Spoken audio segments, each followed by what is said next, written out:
नमस्कार, आप देख रहे हैं 4 टीवी और आपके साथ मैं हूं प्रियंका सिंह। हमारे इस खास बुलेटिन हमारा उत्तर प्रदेश में आप सभी का एक बार फिर से बेहद स्वागत है और बुलेटिन का आगाज करेंगे बड़ी और अहम खबर के साथ।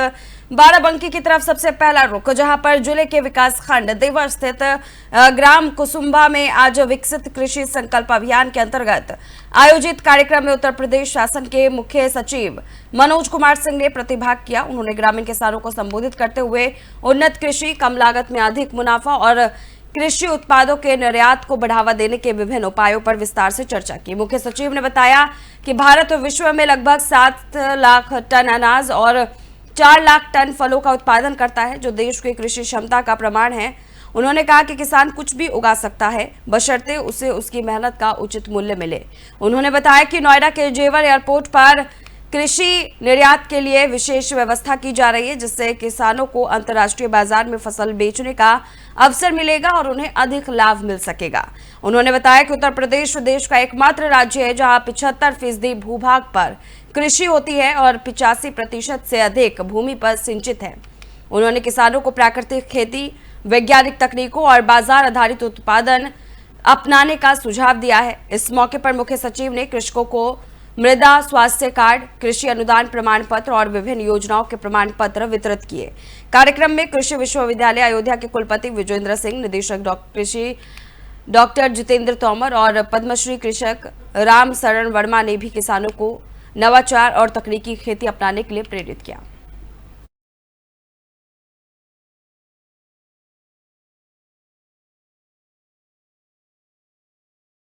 तो चलिए अगली खबर की ओर रुख करेंगे। अगली बड़ी खबर संभल से है, जहां पर जिले में सरकारी धनराशि में गड़बड़ी को लेकर जिला प्रशासन ने सख्त कदम उठाया है। आपको बताते हुए चले कि रजपुरा विकास खंड की ग्राम पंचायत देवरा भुड में ग्राम प्रधान द्वारा 2,35,000 रुपए के खर्च का उचित हिसाब नहीं दिया गया। जांच में अनियमितताएं सामने आने पर जिलाधिकारी ने ग्राम प्रधान के वित्तीय अधिकार तत्काल प्रभाव से सीज कर दिया है। जिलाधिकारी ने मामले की गंभीरता को देखते हुए जांच समिति का गठन किया, जो पूरे मामले की विस्तृत जांच करेगी। समिति को निर्देश दिए गए हैं कि वे खर्च की सभी मदों को सत्यापन कर शीघ्र रिपोर्ट प्रस्तुत करें। ये कार्रवाई ग्राम पंचायत में पारदर्शिता और जवाबदेही सुनिश्चित करने के उद्देश्य से की गई है। प्रशासन ने साफ किया है कि भ्रष्टाचार के मामलों में किसी भी स्तर पर लापरवाही बर्दाश्त नहीं की जाएगी और दोषियों पर कड़ी कार्रवाई की जाएगी।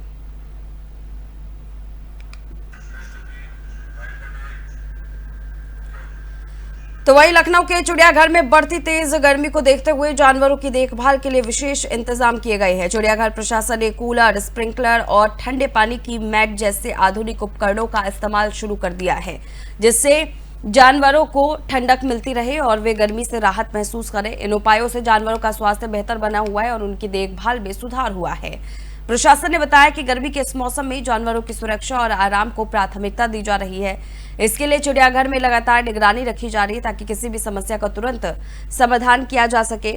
ये कदम जानवरों के लिए बेहद जरूरी है, क्योंकि तेज गर्मी में उनका स्वास्थ्य प्रभावित हो सकता है। ऐसे प्रयासों से जानवरों को प्राकृतिक रूप से मिलने वाली ठंडक का अनुभव करवाया जा रहा है और उन्हें आरामदायक माहौल प्रदान किया जा रहा है।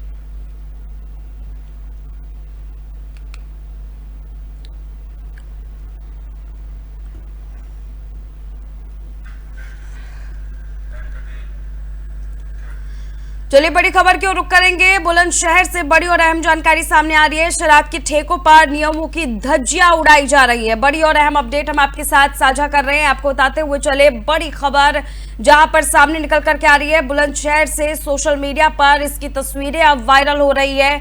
आपको बताते हुए चले कि देशी शराब की बोतलों का तय मूल्य से अधिक दाम दिया जा रहा है। आबकारी विभाग और प्रशासन पर कई सारे सवाल खड़े हो रहे हैं।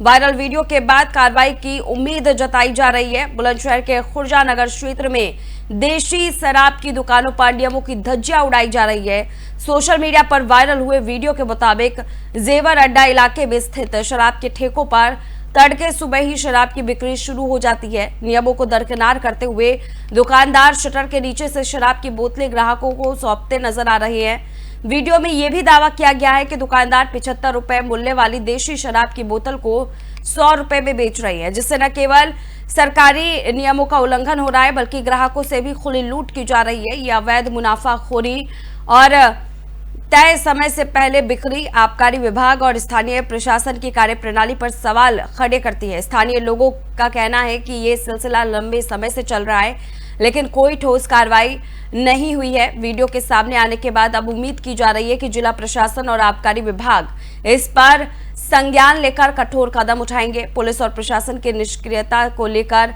लोगों में आक्रोश व्याप्त है।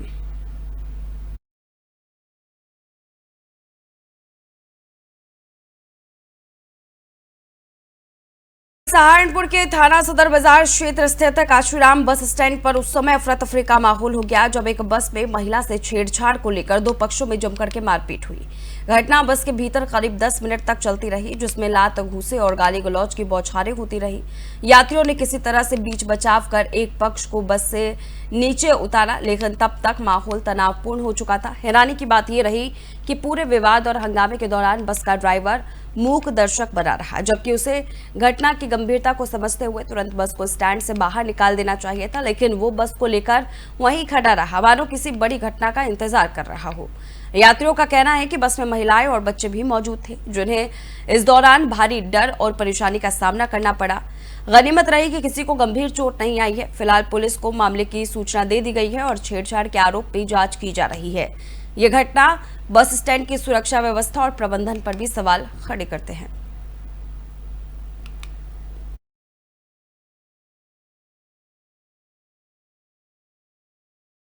तो वही मुजफ्फरनगर के थाना ककरौली क्षेत्र के तेवड़ा गांव में कूड़ा डालने के विवाद में दो महिलाओं ने एक महिला को बुरी तरह से पीटा। इस दौरान बुर्काधारी महिला पर थप्पड़ों की बौछार कर दी गई और तार से पिटाई भी की गई।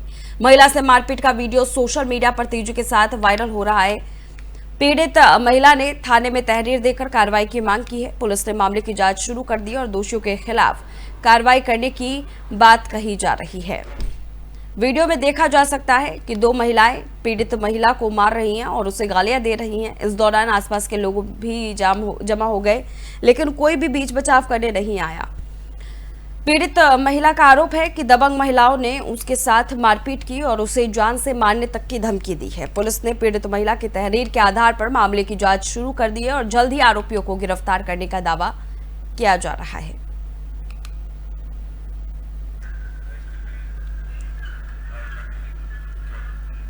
वहीं कानपुर के घाटमपुर में एक 5 वर्षीय मासूम के साथ दुष्कर्म की घटना सामने आई है। आरोपी युवक ने मासूम को चॉकलेट दिलाने के बहाने अपने साथ ले जाकर इस वारदात को अंजाम दिया। जब मासूम ने दर्द के कारण शोर मचाया तो आरोपी ने उसके मुंह में पत्ते भर दिए और फिर ईंट से उसके सिर पर कई वार कर दिए। गंभीर रूप से घायल मासूम को अस्पताल में भर्ती कराया गया है, जहां उसका इलाज चल रहा है। पुलिस ने घटना की जानकारी मिलते ही घटनास्थल पर पहुंचकर जांच शुरू कर दी और आरोपी की गिरफ्तारी के लिए 3 टीमें गठित की गई हैं। घाटमपुर एसपी कृष्णकांत यादव ने बताया कि तहरीर के आधार पर मुकदमा दर्ज कर आगे की कार्रवाई की जाएगी और आरोपी को जल्द ही गिरफ्तार कर लिया जाएगा। मासूम की हालत गंभीर बनी हुई है और कानपुर शहर में ग्रीन कॉरिडोर बनाकर उसे हैलेट हॉस्पिटल में भर्ती कराया गया है। पुलिस और प्रशासनिक अधिकारी मौके पर शांति व्यवस्थाएं बनाए रखने के लिए मौजूद है। आरोपी की गिरफ्तारी के लिए पुलिस लगातार छापेमारी कर रही है। इस घटना से क्षेत्र में आक्रोश और दहशत का माहौल है। आज दिनांक 10/6/2025 को शाम को इंस्पेक्टर घाटमपुर को यूपी 112 के माध्यम से एक सूचना प्राप्त हुई कि मोहल्ला जवाहर नगर कस्बा घाटमपुर की एक लगभग 5 वर्षीय एक लड़की को घायल अवस्था में सीएससी घाटमपुर ले जाया गया है। इस सूचना पर इंस्पेक्टर घाटमपुर, एसीपी घाटमपुर एवं अन्य पुलिस की टीम वहां पहुंची और वहां पर वार्ता के क्रम में फिर डॉक्टर्स ने उस लड़की को उचित इलाज हेतु higher centre Hallett hospital Kanpur refer कर दिया गया।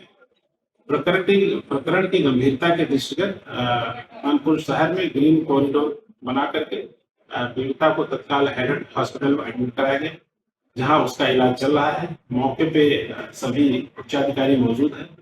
परिजनों ने उसके साथ कुछ गलत कार्य होने की भी आशंका जताई है। इस संबंध में डॉक्टर्स की टीम उसका परीक्षण कर रही है और अभियुक्त की गिरफ्तारी है तो इसमें 3 टीमें गठित कर दी गई है। शीघ्र ही अभियुक्त की गिरफ्तारी की जाएगी।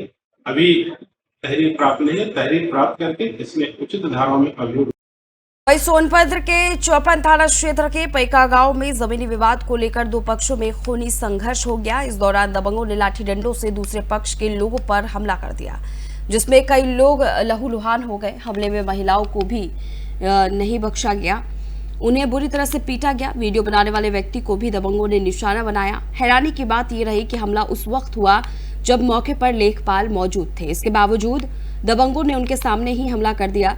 वीडियो वायरल होने के बाद पुलिस ने मामले की जांच शुरू कर दी है और दोषियों के खिलाफ कार्रवाई करने की बात कही गई है। पीड़ित पक्ष ने पुलिस से शिकायत दर्ज कराई है और न्याय की मांग की है। पुलिस आरोपियों की पहचान करने में जुटी हुई है और जल्द ही उन्हें गिरफ्तार करने का दावा कर रही है।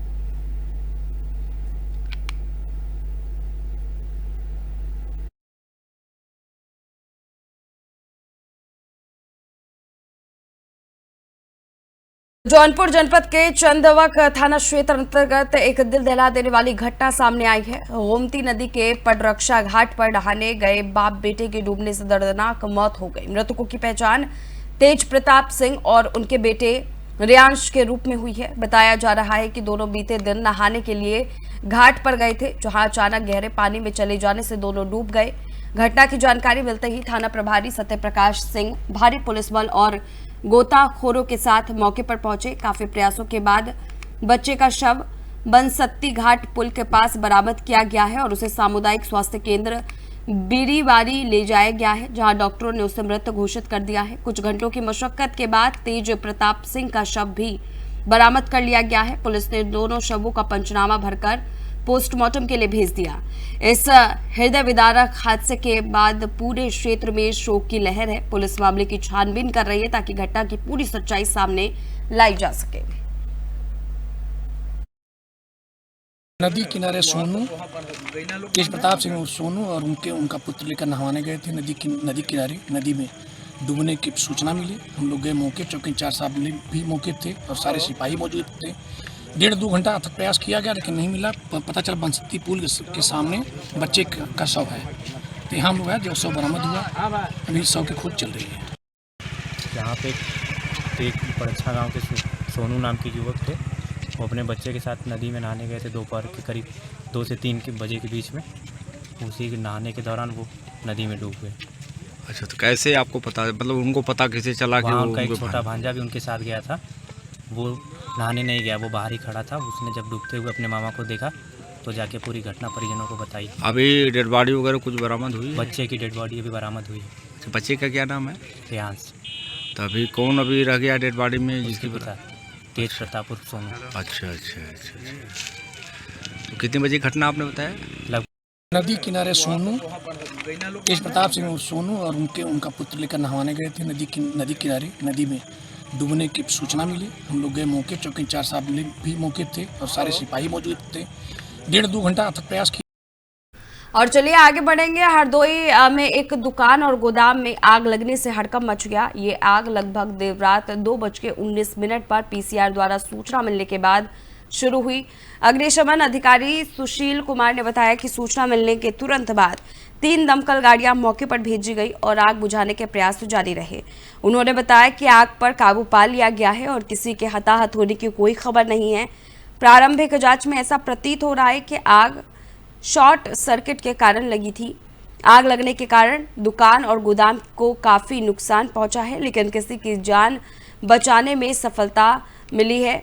बताया जा रहा है कि दमकल कर्मी आग बुझाने के लिए पूरी ताकत से काम कर रहे थे। पुलिस और स्थानीय प्रशासन भी मौके पर मौजूद है और स्थिति पर नजर बनाए हुए हैं। आग लगने की वजह का पूरी तरह से पता लगाने के लिए जांच शुरू कर दी गई है। स्थानीय लोग और दुकानदार घटना से चिंतित हैं और प्रशासन से बेहतर सुरक्षा व्यवस्था की मांग कर रहे हैं ताकि भविष्य में इस तरह की दुर्घटना से बचा जा सके। हरदोई में आग लगने की ये घटना इलाके के लिए एक बड़ी चेतावनी है कि बिजली उपकरणों और सुरक्षा मानकों का पालन कितना जरूरी है।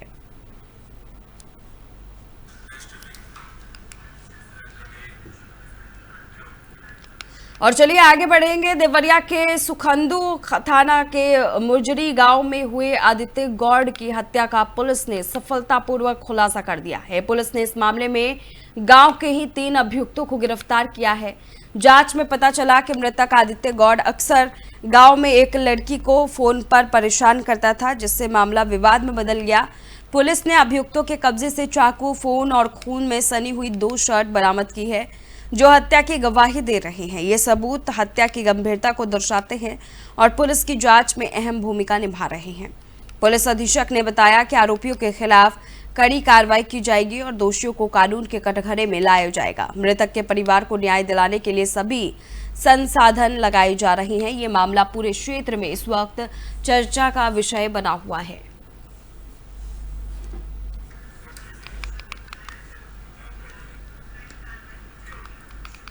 तो वहीं लखीमपुर खीरी की तरफ अब रुख करेंगे। लखीमपुर खीरी में तेज रफ्तार की वजह से एक भयानक सड़क हादसा हुआ है।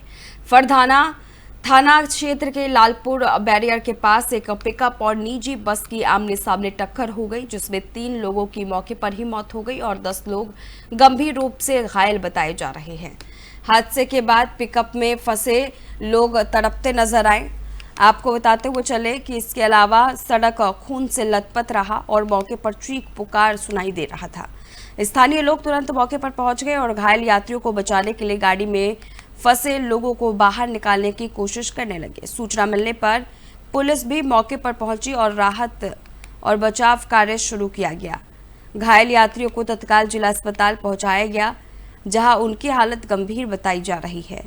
पुलिस के मुताबिक पिकअप में मजदूर सवार थे जो लखीमपुर से गोला की ओर जा रहे थे। टक्कर इतनी तेज थी कि दोनों वाहन सड़क पर खड़े नहीं रह सके और क्रेन की मदद से उन्हें सड़क के किनारे हटाना पड़ा। मृतकों के शवों को पोस्टमार्टम के लिए भेज दिया गया है। पुलिस इस गंभीर हादसे की जांच कर रही है और आगे की कार्रवाई में जुटी हुई है। हादसे ने इलाके में सुरक्षा और यातायात नियमों की कड़ाई से पालन करने की जरूरत को एक बार फिर से उजागर कर दिया है।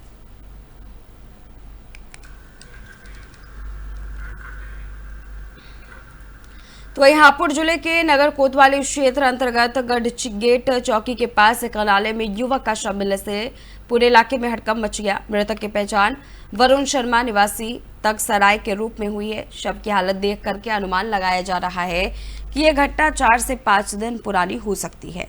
स्थानीय लोगों की सूचना पर पहुंची पुलिस ने शव को कब्जे में लेकर पोस्टमार्टम के लिए भेज दिया है और जांच शुरू कर दी गई है। प्रारंभिक जांच में यह आशंका जताई जा रही है कि युवक की हत्या कर शव को नाले में फेंका गया है ताकि पहचान ना हो सके। शव सड़ चुका है, जिसमें से दुर्गंध फैलने पर लोगों को इसकी जानकारी मिली। पुलिस ने शव को पोस्टमार्टम के लिए भेज दिया है और आसपास के सीसीटीवी कैमरों की जांच के साथ ही इलाके के लोगों से पूछताछ भी शुरू कर दी गई है। मामले की गंभीरता को देखते हुए जांच तेज कर दी गई है।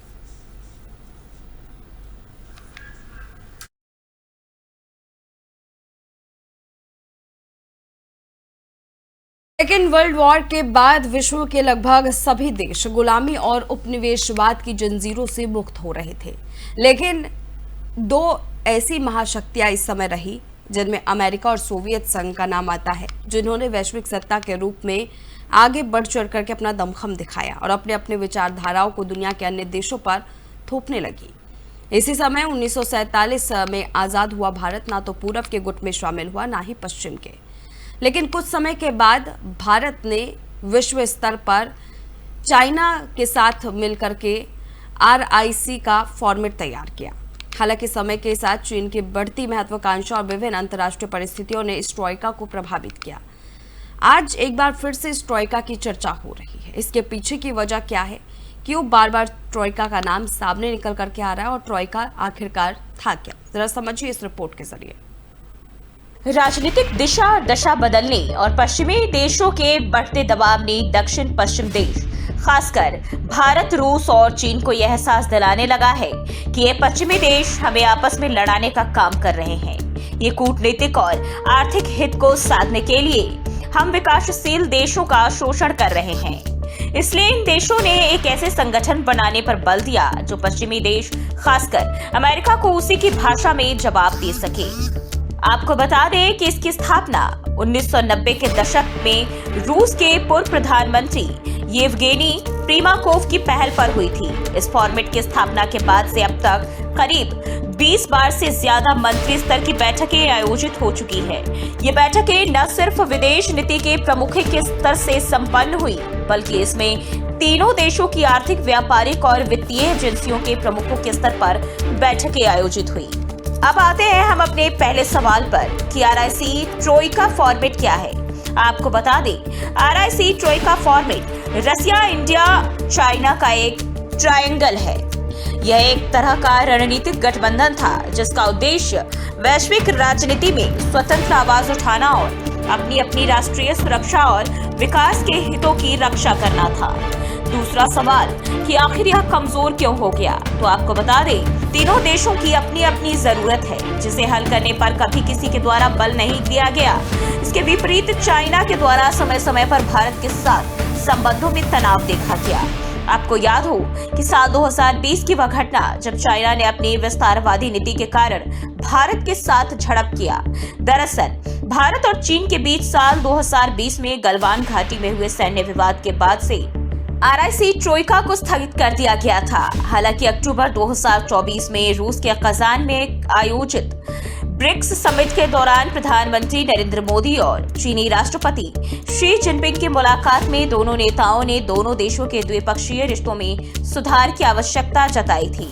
लेकिन जिस तरह से चाइना ने भारत पाक युद्ध के समय पाकिस्तान का खुलकर समर्थन किया, इसे फिर से खड़ा करना ट्रोइका को सवालों के घेरे में लाकर खड़ा कर देता है, जो इस फॉर्मेट को बार बार कमजोर करता है। तीसरा सवाल कि यह फिर चर्चा में आया, तो आपको बता दें कि रूस के विदेश मंत्री सर्गेई लावरोव राल पर्वतों के बीच बसे शहर पॉम में आयोजित एक अंतर्राष्ट्रीय सामाजिक और रणनीतिक सम्मेलन को संबोधित कर रहे थे। इस दौरान उन्होंने कहा कि मॉस्को रूस, भारत, चीन यानी आरआईसी फॉर्मेट के तहत गतिविधियों को फिर से शुरू करने में अपनी रुचि रखता है। रूस का साफ तौर पर कहना था कि वह देख चुका है अमेरिका कुछ भी नहीं कर सकता, क्योंकि वह खुद आज एशियाई देशों के बढ़ते आर्थिक विकास और संबंधों से परेशान है। इसलिए अब समय आ गया है कि संगठन को फिर से जीवित किया जाए। उन्होंने कहा कि जैसा मैं समझता हूँ, आज की तारीख में भारत और चीन के बीच सीमा परिस्थिति को शांत कराने के लिए एक सहमति बन चुकी है और मुझे लगता है कि अब समय आ गया है कि इस आरआईसी ट्रोइका को फिर से सक्रिय किया जाए। लेकिन सवाल फिर वही कि क्या चाइना अपने विचारों में बदलाव करेगा, क्योंकि उसने हमेशा भारत के साथ धोखा किया है। इसके अलावा रूसी विदेश मंत्री सर्गेई लावरोव ने नाटो पर भी आरोप लगाया। उन्होंने कहा कि आज नाटो खुले तौर पर भारत को चीन के खिलाफ साजिशों में शामिल करने की सोच रहा है। उन्होंने कहा, मैं यह बात भारत के साथ गोपनीय बातचीत के आधार पर कह रहा हूं कि मुझे इस बात पर कोई शक नहीं। हमारे भारतीय दोस्त और हम इस प्रवृत्ति को स्पष्ट रूप से देख रहे हैं, जिसे वास्तव में उकसावे की एक बड़ी कार्रवाई कहा जा सकता है। इस बयान से साफ है कि रूस भारत के साथ सहयोग और समर्थन को प्राथमिकता दे रहा है।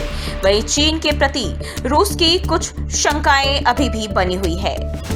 आरआईसी ट्रोइका फॉर्मेट एक ऐसा गठबंधन जो तीसरी दुनिया के देशों को वैश्विक राजनीति में स्वतंत्रता और सामूहिक ताकत प्रदान करने के लिए बनाया गया था। हालांकि समय समय पर इसकी चुनौतियां और बाधाएं आई, लेकिन रूस के हालिया बयान ने इस फॉर्मेट को फिर से सक्रिय करने की संभावना को बढ़ा दिया है। तो क्या भारत, रूस और चीन मिलकर फिर से एक मजबूत त्रिकोणीय गठबंधन बना पाएंगे? तो फिलहाल इस खास बुलेटिन में बस इतना ही। रुकेंगे एक छोटे से ब्रेक के लिए। ब्रेक के उस पार खबरों का सिलसिला जारी है।